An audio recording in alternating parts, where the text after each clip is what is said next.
go according to the music. So when it's like an African vibe, we'll just give you an African vibe to it.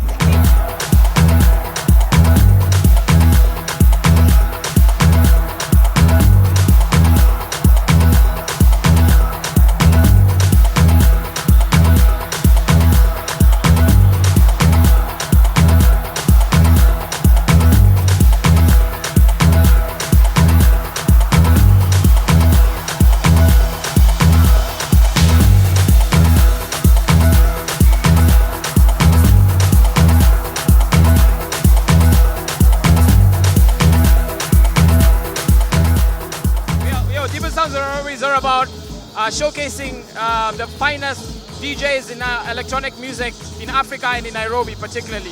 So this time we had DJs like Nkai, we had Jinku, you know, DJs were doing really different stuff and creating their own different identity.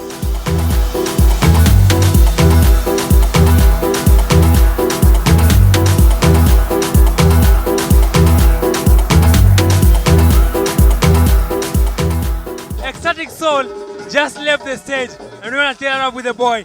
How was the experience been on your first performance in Nairobi? It was a very great experience. I believe everyone had fun. I had fun. I believe, yeah, I think it was a magical moment for me. I don't know about everyone, but yeah, for everyone else, don't you think?